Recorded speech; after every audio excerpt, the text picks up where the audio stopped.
I'm Wendy Himes with Vision Serve Alliance.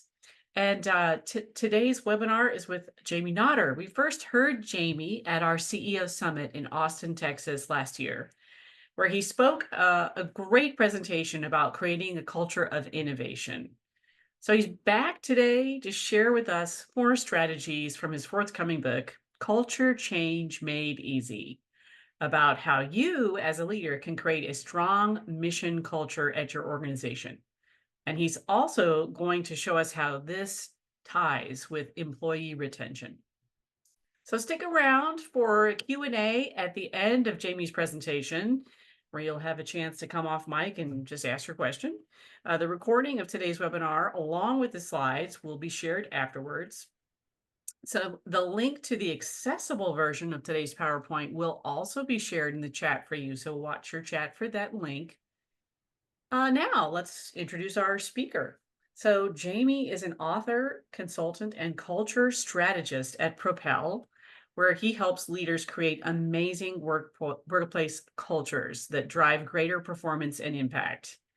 He brings 30 years of experience to his work designing and managing culture and has specialized along the way in areas like conflict resolution and generations. Jamie is the co-author of 4 popular business books, including the award-winning Non-Obvious Guide to Employee Engagement, along with the forthcoming book on culture I just mentioned. He holds a master's in conflict resolution from George Mason and a certificate in organizational development from Georgetown, where he serves as adjunct faculty. Well, thanks for the introduction. Thanks for having me, everyone, today. I'm going to pull up my slides before I do anything else. Small story because I tell too many of them, but we're going to talk about culture. As Wendy said, that is my background. That is my focus right now as a practitioner in this field is workplace culture and changing it, which, as the title of my new book implies, is easier than most people think. This session is specifically going to look at turnover and leveraging turnover as a way to, culture as a way to reduce employee turnover. And mentioned that there'll be Q&A at the end, if I can watch my time appropriately. And that said, we're a small group, and so I won't be able to see the chat when I'm speaking. But if you want to use the chat to sort of pop in a question, if there's something you think you want me to answer in the moment, Wendy's been instructed that she can interrupt me and we can have a Q&A. We can have questions throughout the presentation if you like. So otherwise, we can wait to the end. I'm fine either way. All right. So with that, let's get started. To kick off this topic, reducing turnover by having a stronger culture, I decided to give you a really, really big number to set the context. This is $1 trillion. Okay, that's a 1 and 12 zeros if I did my counting right. That is how much money companies in the United States spend every year because of turnover, employee turnover. When employees leave, there's hard costs. There's recruiting costs. There's training costs for bringing new people in. There's money out the door. This $1 trillion isn't all hard costs, but a lot of it's opportunity costs. It's things that you can't do because you're spending time dealing with the turnover, the recruiting, the onboarding, that kind of thing. People in this field argue a little bit about how much exactly the number is. I've seen 1 trillion, I've seen 2 trillion. I think one group estimated 4 trillion. I don't think it matters that much at that point. We're talking trillions of dollars. This is one of the biggest impacts in productivity and effectiveness for organizations across the board, yet I don't think it gets as much attention as it should. Now, here's a number that's a little more manageable, $842,400. This is based on some calculations and some models that I've gotten from the Society for Human Resource Management. This is the turnover costs if you run a nonprofit with 75 employees. Now, I know some of you out there don't have 75 employees, and that's fine. You can, if you have 37 and a half employees, and you can divide that number in half, and that's your annual cost. This is your cost every year that you spend if you're average, right? If you're at the median, that's where I'd use the numbers here. Average salary an average turnover, which is about 13% per year for nonprofits. And I'm talking about voluntary turnover, people that you wanted to stay but leave. That's how much it's costing organizations every year just because people are leaving. And if you think about it another way, what if you could reduce your turnover percentage? Because right now, if you're median, I said it's 13%. If you could get that down to be like in the top 25%, you'd actually save $453,000 a year. Now that's if you have 75 staff, and that's a decent size organization. If you're smaller, it's going to be less than that. But even if you were 1/4 that size, you're still saving over $100,000 a year if you can just get down to the 25th percentile in terms of turnover. Okay. The fewer people that leave your organization, the more money stays in, the more you can put that towards your mission every year. Okay. So this is really compelling to me because this has an incredible and direct impact on your ability to succeed. And oops, I keep going the wrong way. The connection with the turnover numbers and culture for me is that culture is one of the #1 reasons why people leave organizations. There's a phrase that's, I don't know if I mentioned this in Austin when I was there. People say all the time, oh, people don't leave companies, they leave managers, right? It's like, it's that manager that is my supervisor. That's sort of why I'm leaving. And that does happen sometimes. But for the most part, I'm leaving that manager because the manager is living the culture. Okay. I think the culture has a huge impact on whether people decide to stay or leave. And so that's why today I'm going to give you some concrete advice about how to manage your culture and improve your culture in ways that will reduce turnover. Okay. So 4 things I'm going to cover, which is a lot in this time period, but I'm going to give it a try. One, I'm going to do a culture change primer. I'm going to spend a few minutes up front defining culture and talking about how cultures evolve and where the patterns inside your culture could be causing some problems, and then what you could do to fix those patterns. I just want to give you, this is a little bit of a repeat of some of the stuff that I talked about in Austin on a culture of innovation. But I want to, so I'm not going to go over in huge detail, but I want to give you the basics so you know what I mean when we're talking about changing culture. Then the next 3 pieces are going to be, all right, if that's the primer on changing culture, what do I specifically need to change in order to reduce turnover? And for me, there's sort of 3 levels on that. There's the beginner level, which is just the low-hanging fruit. What do you need to make sure you're doing just even to get up to the average turnover rate? And then the next level I call intermediate. That would be if you are average, how do you move to that top 25%? Right? So there's some culture change action items I'll talk about that get you there. And then at the end, I'll talk about you really want to get down to the low single digits in your turnover rate and really save a lot of money. I've got some expert advice there. So 3 different layers that we'll talk about when it comes to specific change that I think will move the needle on turnover. So let's get into the primer. Again, I did cover this in Austin, but I wanted to share my definition of culture. Because people tell me all the time, culture is too hard to understand, it's too vague, it's too squishy, you can't really define it, and I don't think that's true. So I actually wrote this definition about 10 years ago, and I've been sticking with it. Culture is the collection of words, actions, thoughts, and sorry for the technical term, stuff that clarifies and reinforces what is truly valued inside an organization. Okay? Your culture is ultimately about what is valued. Everyone in your organization understands the culture. They get what's valued, and that's important because what is valued drives people's behaviors, right? That's why culture is so important in organizations in general. This is how you get the behaviors you want, is by crafting a culture that values those behaviors. But culture lives in the words, actions, thoughts, and stuff. That's where we see it. That's where we understand it. That's where we can really go to change it. So the #1 lesson on this part of the primer is do a good job at defining what your culture is. That's the words part.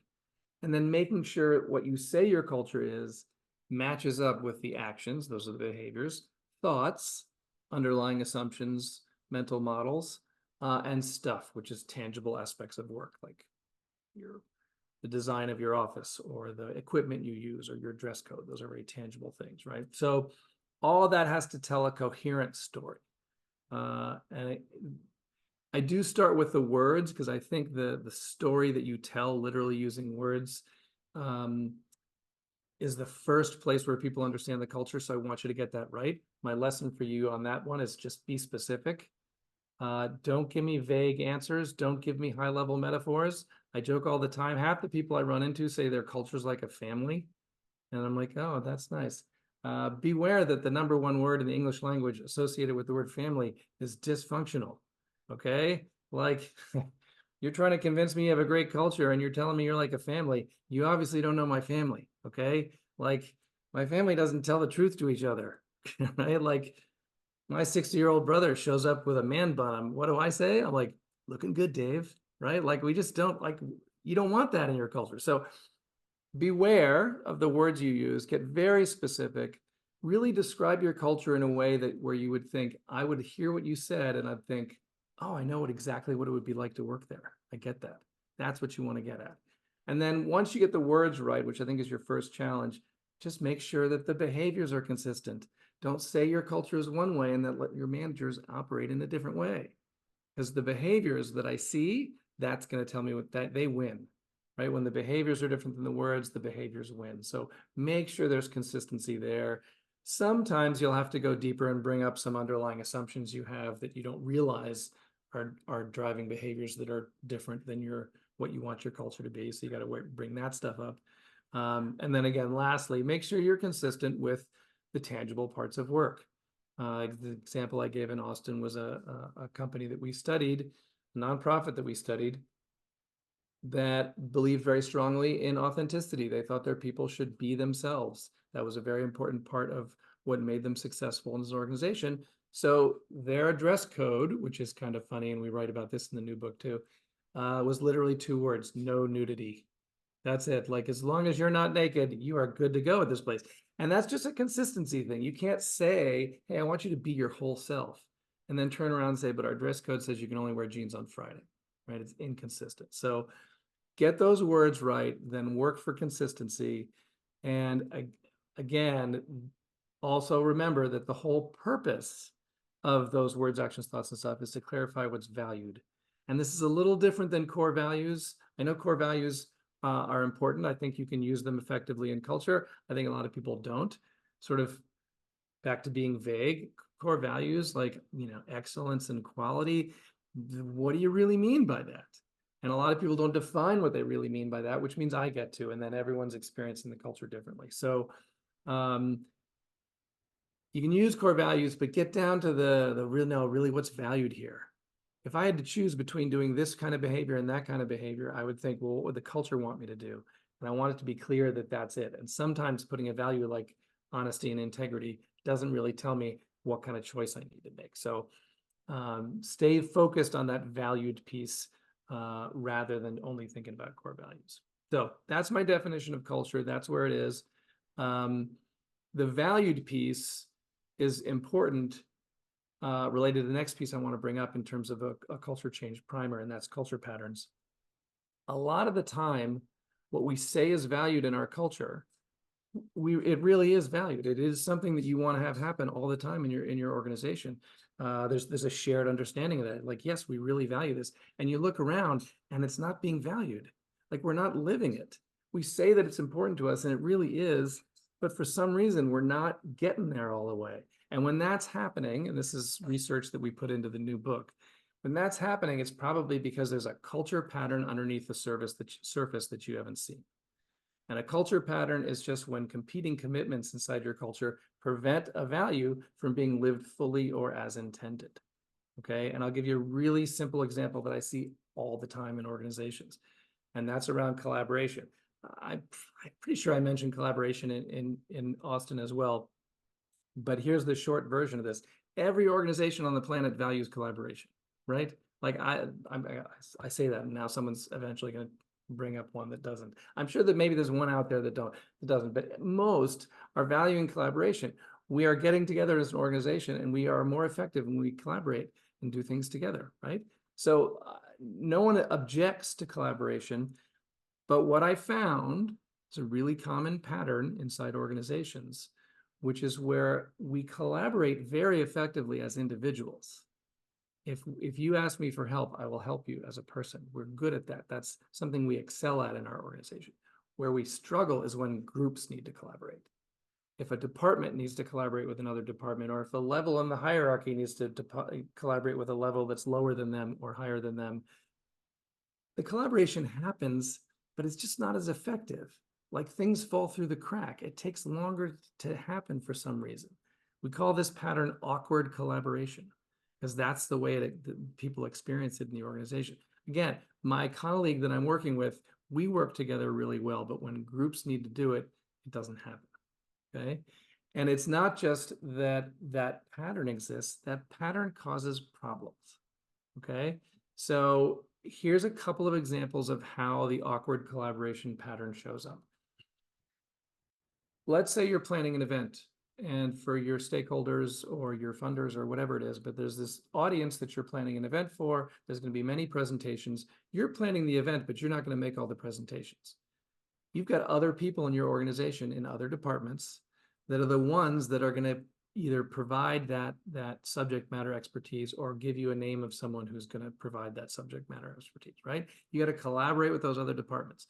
Now, when you go to ask for them for help, they say, yes, of course, I'm happy to help, Jamie. We're all on the same team. So they're going to collaborate. It all sounds great. As you get closer to the event, you are not getting the slides back. You are not getting the names of people that are going to speak, and you're starting to get nervous. And you get really up to your deadline and you go to these other departments that, hey, you said you were going to help me out. Like, where's the deliverable? And they're like, oh, so sorry, I got really busy and I just can't do it.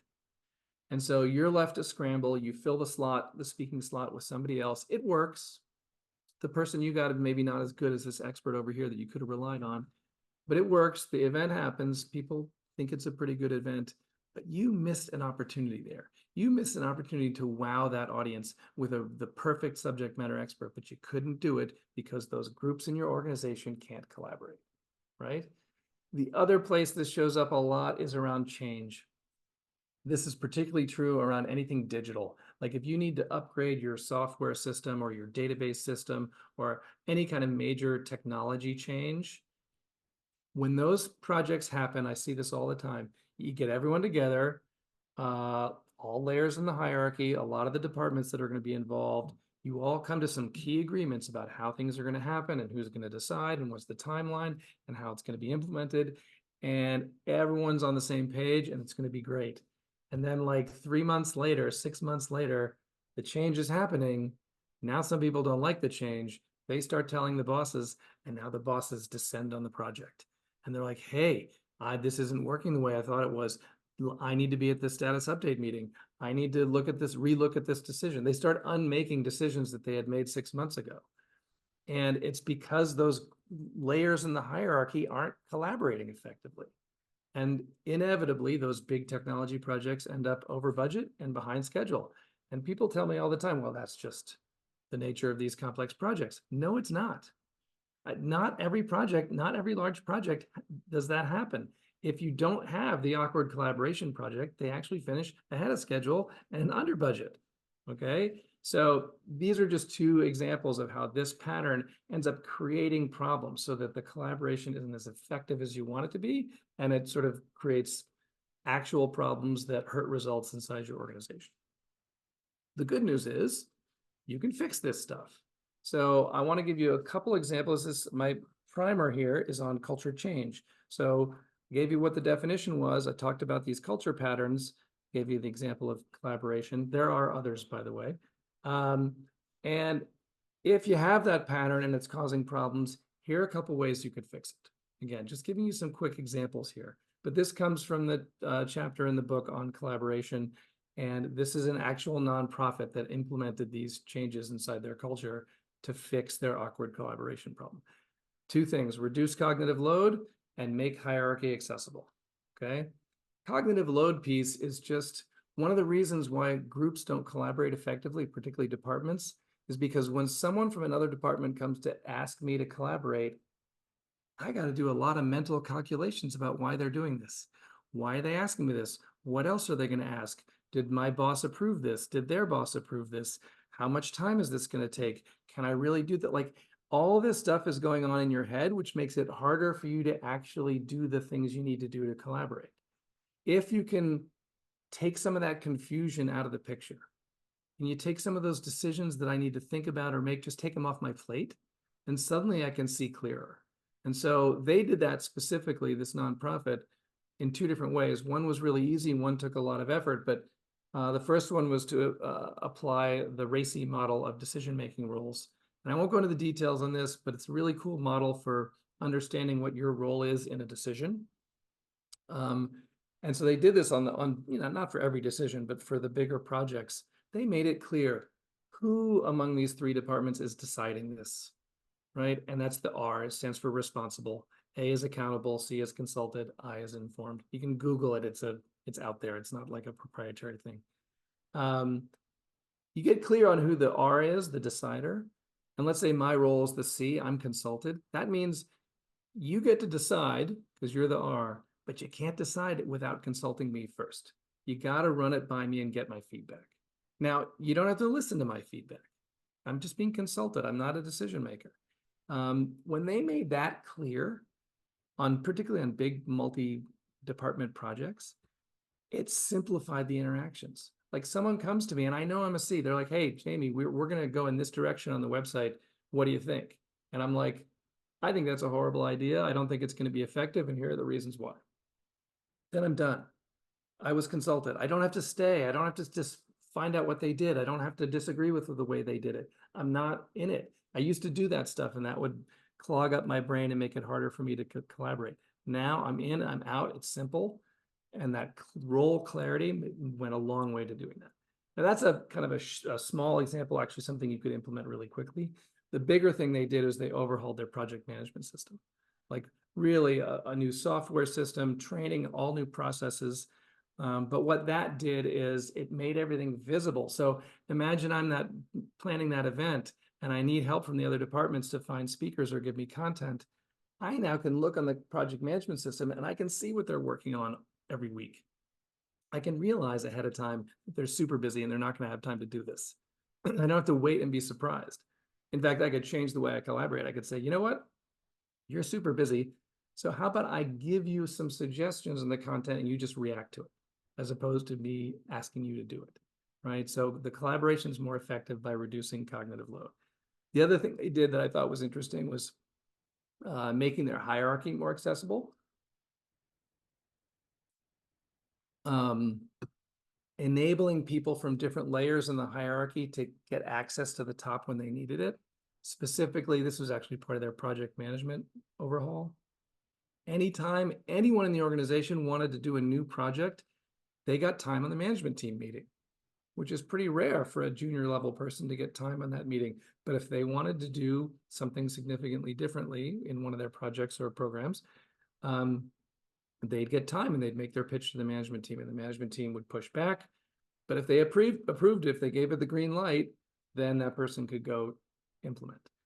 The way this helped with cross-functional collaboration was if someone comes to me and says, hey, I've got this new thing I'm doing and I need your help. One of my previously, my reaction would be, I'm already swamped. Why are you giving more stuff? I don't think this is a priority. I don't think we should do this. Like now, when they come to me and they say, I'm doing this new thing and I need your help, I know that this has already had the green light from management. I know that my boss has already heard this idea and been part of the team that approved it. So I don't have to wonder about all that. I can just say, I'm happy to help, or I would love to help, but I only have this much time, whatever. But the collaboration is going to be smoother and those negotiations are going to be easier because I wasn't sort of blocked in terms of my vision of what's being discussed above me in the hierarchy. So those are just a couple of examples. Again, the book goes over 3 other patterns and gives you other examples about what to do. But this is the primer on culture change. You know what your culture is, words, actions, thoughts, and stuff. Sometimes there's patterns underneath it, like awkward collaboration, that get in the way. You can fix it by changing things around cognitive load in this case, or making the hierarchy accessible. And those fixes are what I call culture plays in a playbook. This is the last piece of the primer before I get into the turnover stuff. You know what your culture is, culture patterns are getting in the way. If you want to change it, then you write up a bunch of plays. Just change things that you do, right? Playbook is a set of discrete culture change action items. that move the needle in your culture on whatever priority areas you have about your culture. That's how you change culture. It's like, you know what? I'm going to institute role decisions in this organization. That's a process change. I'm going to completely use new software to manage do our project management. We're going to train everybody on it. That's going to help move our culture in this to fix this culture pattern. That's a play. That's a big play. So some plays are big, some are little, but I want you to have this mindset of I can change the culture simply by running plays. And I can do that even if I'm not in charge. I can do that within my own area. Okay. So that's the kind of context that I want to give you my advice in, because the culture change priority area that I think you should be focusing on for at least for this conversation is how do I reduce turnover? I want to create a culture that more people want to stay at. I want to create a culture that people don't want to leave. How do I do that? And there's a million ways, but here's where I'm going to do beginner, intermediate, expert. Okay.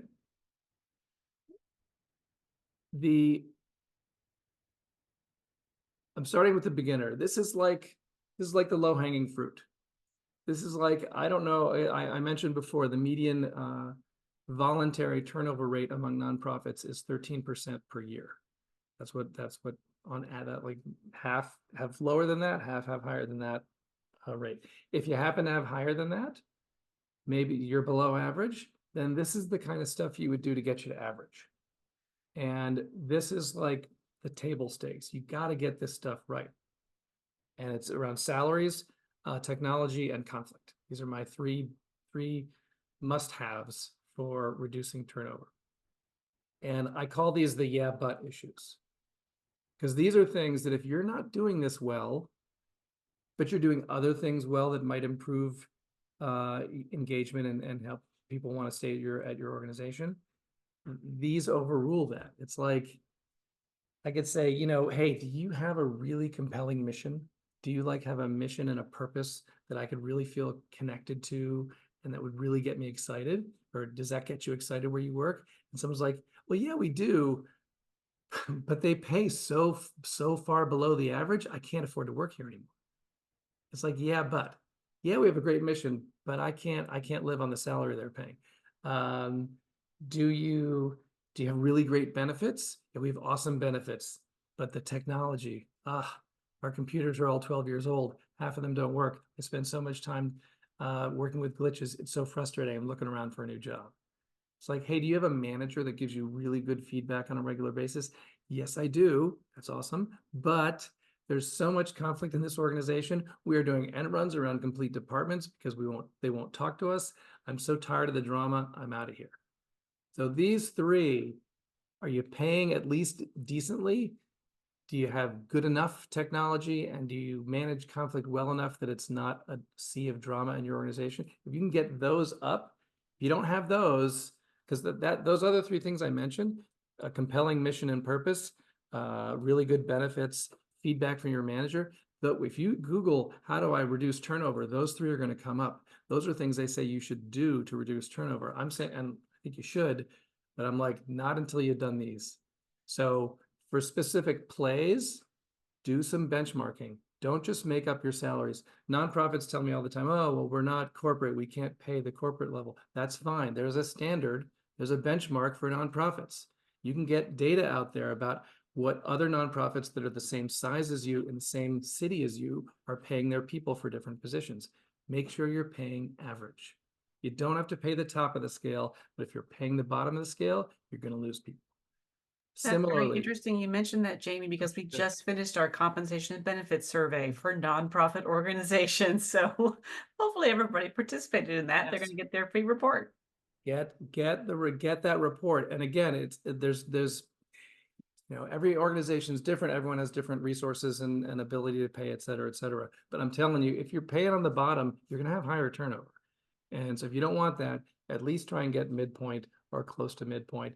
And also, another piece on this that I just wrote about today, share that with employees. Share what the ranges are.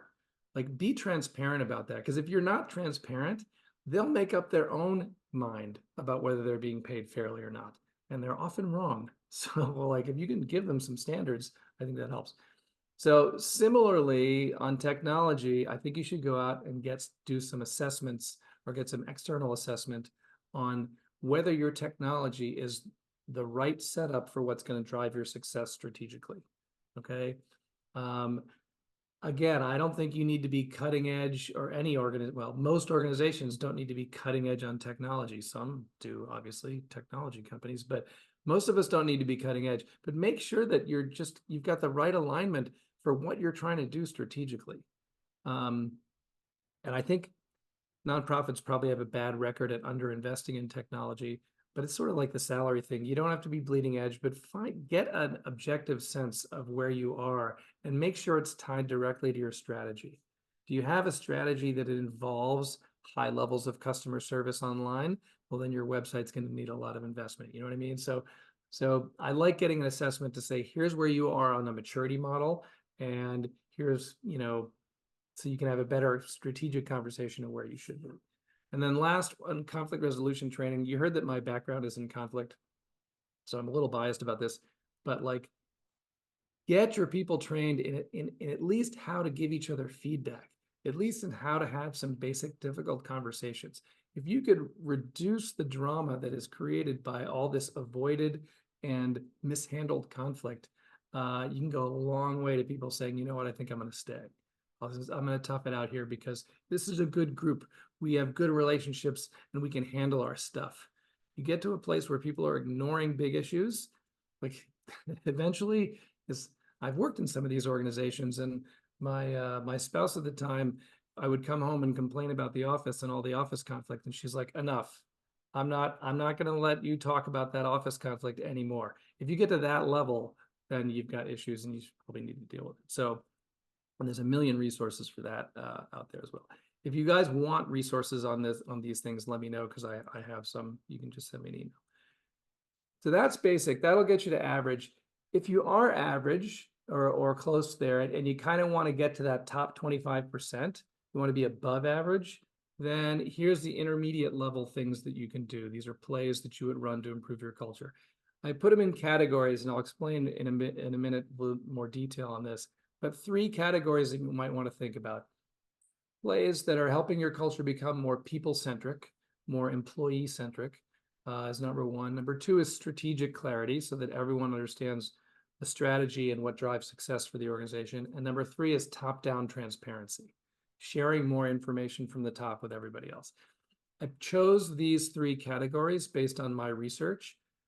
We actually measure 64 different building blocks of culture in our research, and we've been doing this for about 8 years, so we have a good data set. We also ask in our data collection the would you recommend someone to work here question. And there's a very strong correlation between these 3 areas and that last question. And I think if you answer 9 and 10 on a scale of 1 to 10, would you recommend someone to work here? People that answer 9 and 10, they're not your flight risk. They're not the ones that are leaving. And so I want more people in that 9 and 10 category. It turns out when these things are present in a culture, it correlates with people who answer 9 and 10. So it's not, I'm not going to do the whole correlation versus causation lecture.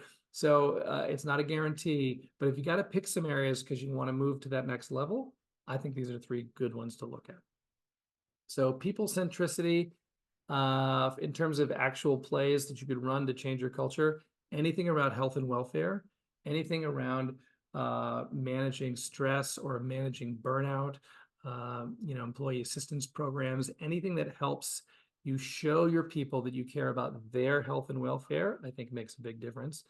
Number 2, any programs related to flexibility. This is obviously, there's a connection here between pandemic, pre-pandemic, post-pandemic.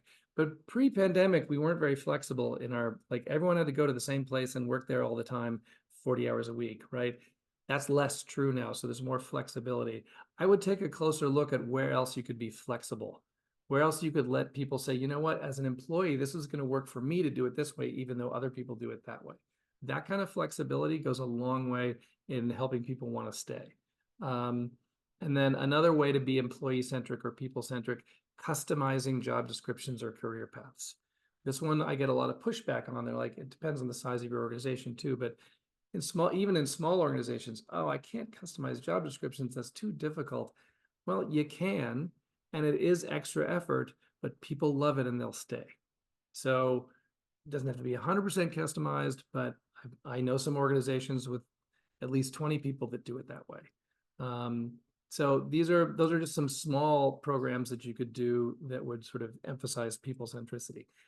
For strategic clarity, a lot of people already have these, but if you don't, like, get some strategy dashboards or key performance indicators that you can share with everyone so that everyone in an organization knows this is where we're headed, this is how far we've made it this year, right?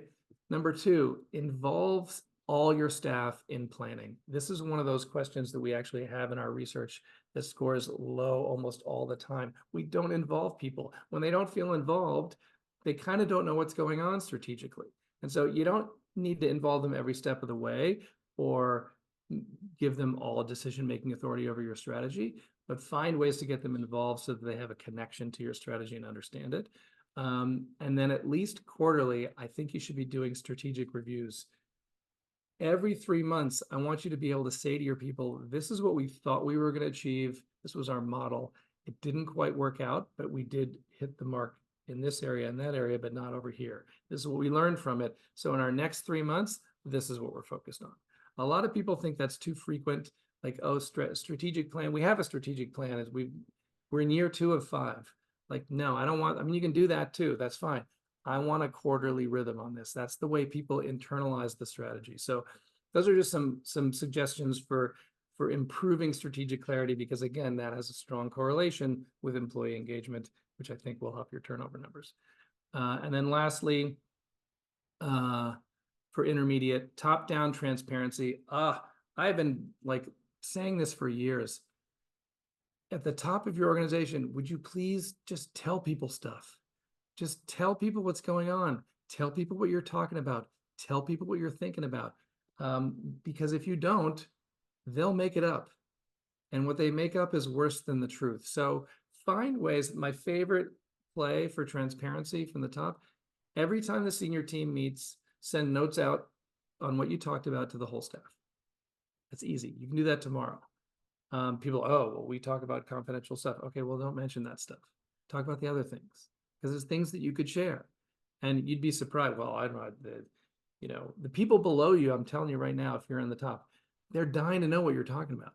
And it'll be so funny because when you actually share the notes, they'll look at the notes, they're like, oh, this is boring. Like, I didn't like, you know what I mean? They often overestimate the importance of some of that stuff. But the more transparent that is, particularly from the top down, has such a strong correlation with engagement and people who say, I love this organization. So find ways to do that. If you have an intranet or some sort of technological, digital way of communicating to everyone on staff, expand your use of that. I'm talking to the top. Get more top-down communication on your intranet, and your intranet could be something as simple as Teams or Slack. It doesn't have to be complicated. If you're a big organization, it might be a little more complicated. But get more of the top on there so that they can share more to everybody. And that's sort of like the big like spray, like broadcast approach. Also look at things like coffee chats and one-on-one meetings, people on the top, regularly meeting with people who are not at the top and just having conversations. Again, 3 fairly simple plays I think that you could do that would improve top-down transparency, that I think that would move the needle on your engagement numbers on your turnover numbers. And then lastly, I'll talk for a minute because I'm out of time. In 2 minutes, I want to leave some time for questions. The expert level, like the beginner level, it's just like, hey, here's 3 things, low-hanging fruit, right? Money, technology, conflict. Just get that handled. Intermediate level, a little more complex, right? With the top-down transparency, strategic clarity, people centricity. Those are like, you got to work a little harder on that. And I just gave you some categories. If you really want to be an expert, if you really want to get your turnover rates down to low single digits, then you gotta go all in on culture and actually do what I call culture design. Actually spend time figuring out exactly what your culture is, looking at all your culture patterns. I mentioned collaboration, awkward collaboration is a pattern. In our research, we've identified 8 patterns, not all of which will impact your organization the same way, and not all of which always have negative impacts. but they all have potential for negative impacts. So figure out what your patterns are. Do an assessment, get detailed. Don't just say, you know what, we have a nice culture, but it needs to be nicer. Go in and say, you know what, we're pretty good at collaboration, but we're leaving money on the table because it's awkward because we have this whole thing about collaborative groups. Or our transparency is good, but it's reactive, so it's slow. We need to be faster. Get like down and dirty with those patterns so you understand which ones are impacting your success. And then once you understand what your patterns are, prioritize your culture change. This is one thing where people say, oh, we need to change our culture, so we should just do X. Actually, in the beginner and intermediate, it's kind of what I said. Experts don't do that. They say, you know what? We looked at all our patterns. We looked at what's making us successful or not successful right now. And in fact, the 3 areas we need to zero in on a culture are A, B, and C. I want you to get really specific to say right now, this needs to happen. Then once you get those priorities clear, then you do the playbook stuff. I already mentioned what the playbook is. These are the 6 categories of plays. This is how serious you can get about your playbook. Processes is a big thing. I mentioned a few processes today that you could change. That's a way to change your culture, is like, oh, change the way we do staff meetings, change the way, send our notes out after the senior team meeting. It's a simple process change.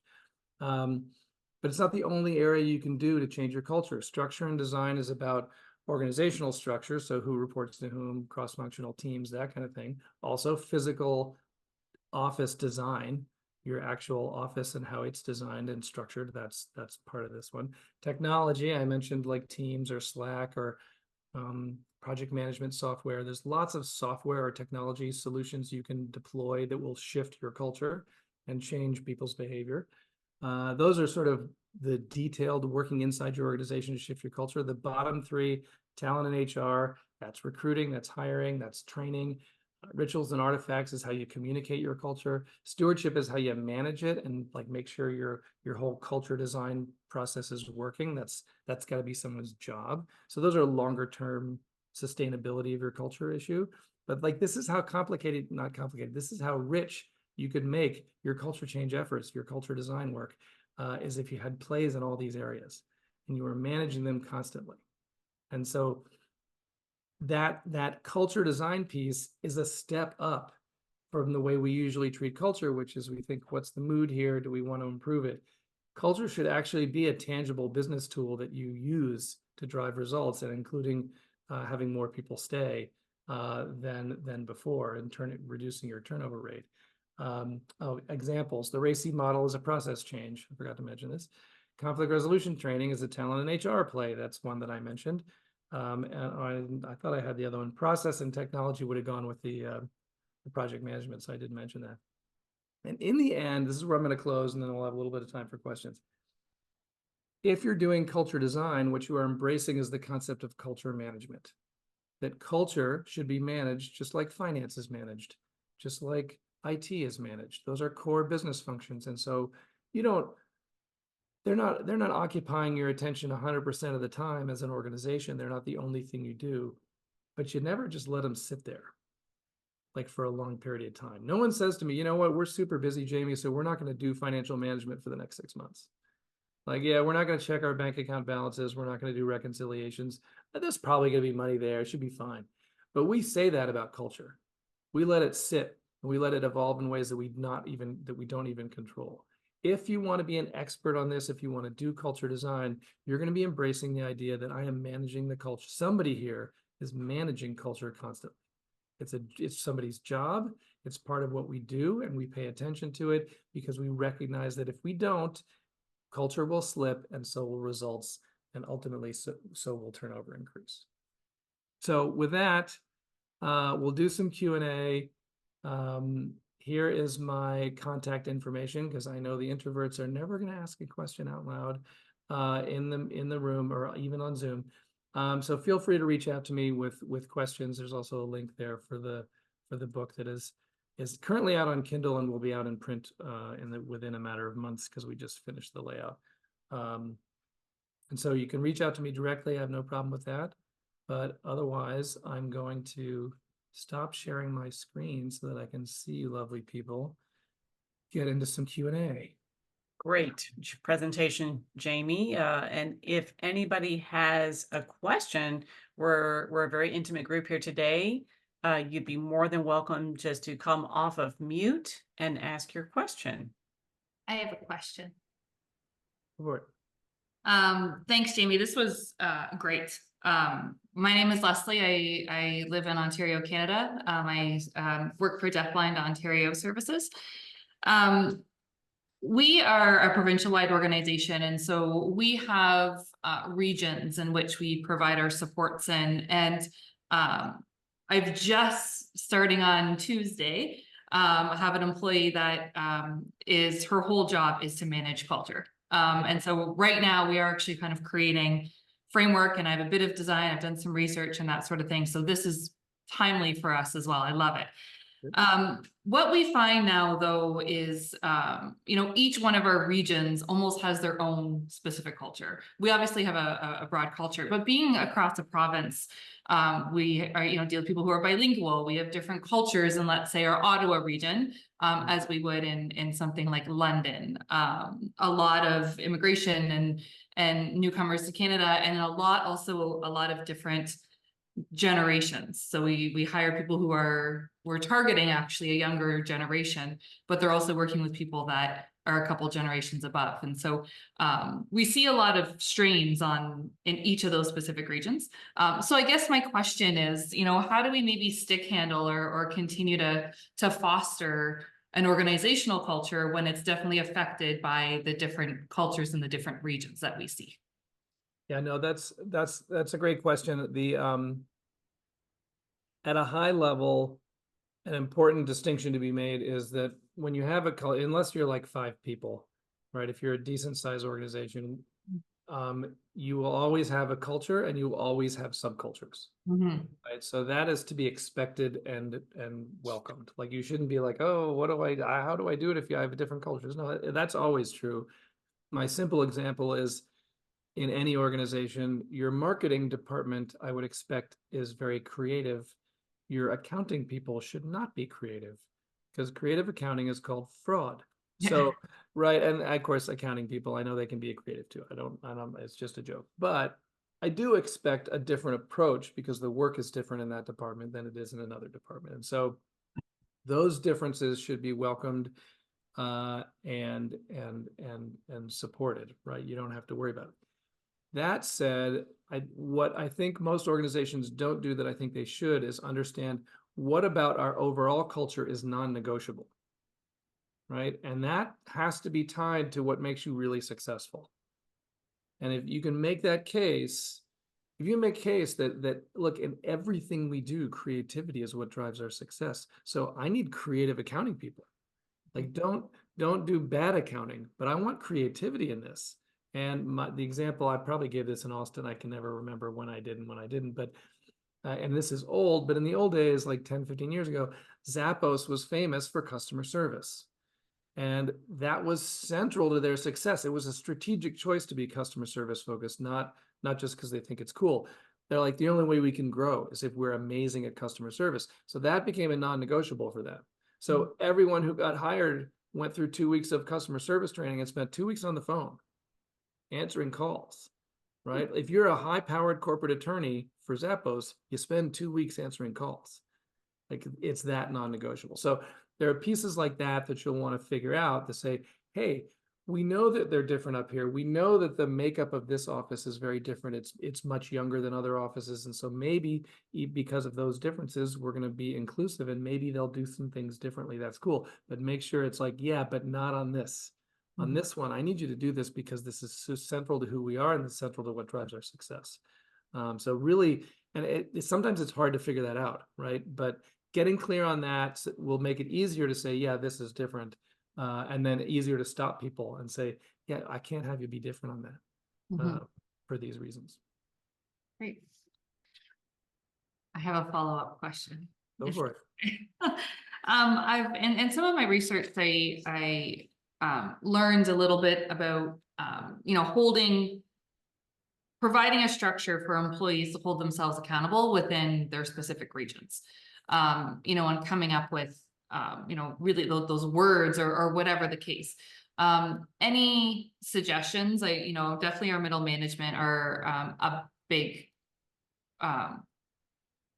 they have a big role in making sure the culture within their regions stay consistent with their organizational culture. And then you're right, kind of however it works with them. But any suggestions on what we can do with teams on the ground to make sure that they're continuing to foster their individual cultures and kind of hold each other accountable? We don't always want it to be management. We want a culture where they will hold each other accountable to what we're doing. My high level response on that is look for metrics. Hmm. Like make it visible. So it's like when I'm coaching people on culture change, and I didn't talk about this in the primer, but you can add this in. When you're running your playbook to change your culture, make sure you have some plays that are quick wins. They're very visible. People see it happening. And then make sure other plays are the long-term, like the example I gave from the nonprofit in the book.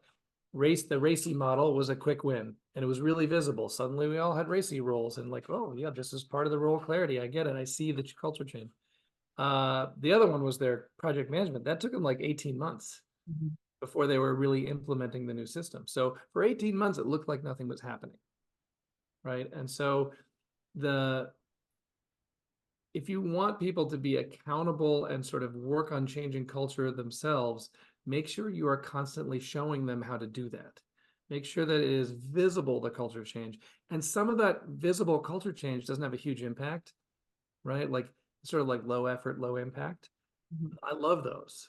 People are like, oh, low effort, low impact. That's a waste of time. We're not going to do that. No, it's good. It's not going to move the needle a lot, but it makes it visible. People get, oh, yes, this is part of culture. This is part of changing culture. Hey, I could do that, right? I could do something like that. What could our team do that would be something similar to that thing I just read about on the company newsletter? You know what I mean? And so this is one of the, I don't think we wrote about this in the book, but this is one of my recent conclusions from the work I'm doing. Communications is a huge piece of culture change, right? Every good culture change project I've been on, they've had a senior level communications person on the team that's doing the culture change. And they're making sure that people see it, they know it's happening, because that happens a lot. You just get so busy doing the change, you don't tell people about it. And then 6 months go by and people are leaving. It's like, well, you said you were going to change the culture, but I haven't seen it. You know what I mean? So I've been emphasizing that a lot lately, the communications piece. Great questions, Leslie. Anybody else want to come off mute? In a couple more minutes, ask questions. Hi, Jamie. It's Deborah. I'm also in Canada. And I heard you in Austin. Thank you again. I wanted to ask you about small orgs. So our small org affinity group will be meeting soon to discuss this and applications for us specifically.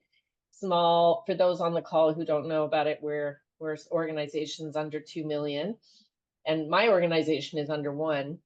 And I was just 11 staff. Can you talk just a moment about, what you see as key differences in a small organization versus a major one? Yeah. The 30 million and up organizations? A couple of things. I mean, I will say consistently in my experience, the culture patterns that I mentioned are they exist equally in 11 person and 1100 people and everything in between. Not everyone has the same patterns, but those patterns show up with 11 people. Like if you get down to 3 or 4 people, then it's not really about patterns. It's just about the 3 or 4 people need to get in the room and work things out. You know what I mean? But I think it's like once you get into double digits, a lot of those dynamics can start to play. So all the culture pattern investigations and understanding how the culture patterns are impacting your results, that stays the same for you.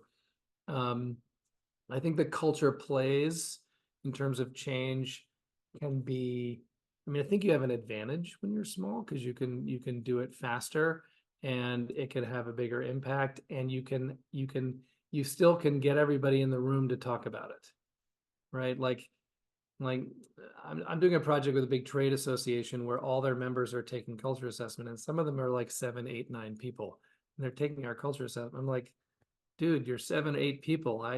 You don't need to know that you're a 3.6 on this, just get in the room and talk about it. So that's an advantage. You can do that. I still think the same advice that I gave Leslie around visibility of culture change. So make sure when you get together, all 11 of you, to talk about the staff meeting, make sure you're saying, by the way, we did this on culture. We all agreed that we needed to do more cross-functional collaboration. And last month we had this project and this is what we did. And it was really good. Like, you need to keep bringing that up, making it sort of in front of people. So the communication piece is the same. And, but obviously the turnover piece is not, you're not going to measure it the same way. Like, your percentage turnover, like one person decides to move to France and Big like deal for everybody else, I'll tell you that. you increased your rate by 10%. So ignore that stuff.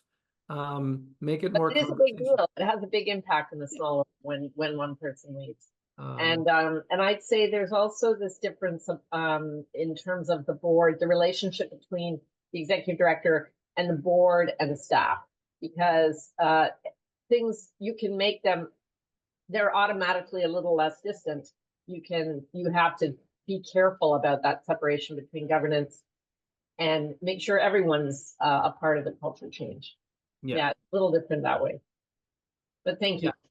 I do a lot of work with associations, so the governance piece is huge there because it's the members that own the association, et cetera, et cetera. It is part of the culture, right? And even in large nonprofits, you can have like 500 staff and a 12-person board. 500 staff, that staff culture is not impacted too heavily by the board, but it is. It's still impacted, right? They're still part of the organization. They're still part of the workforce, even if they're volunteers. And so it's still a piece of the culture conversation you want to have. It becomes a bigger piece when they're as big as you, right? They can have a bigger impact. And actually, I don't know how many people do this. I think it's good to have conversations with the board about their culture and about how they impact the culture that we're building in this organization. Because it may not be the board's job to do that, right? That's not their role as in the governance process. But that doesn't mean they shouldn't be aware of that. And that doesn't mean that you're not going to negotiate with them. Hey, in our culture, we don't do it that way. And here's why. That non-negotiable stuff, that's as important to have at a board level. Sometimes you should be able to do that. So I think it's important. Thank you. Excellent. Well, we are at time, and I want to be respectful of everybody's time. Thank you so much for attending. Thank you, Jamie, for sharing of your expertise in the area of building positive cultures. We really appreciate you coming to join us here in the midst of a move. So good luck with your move. Thank you. All of the PowerPoint slides and a recording to this webinar will be shared within the next few days to everybody who registered.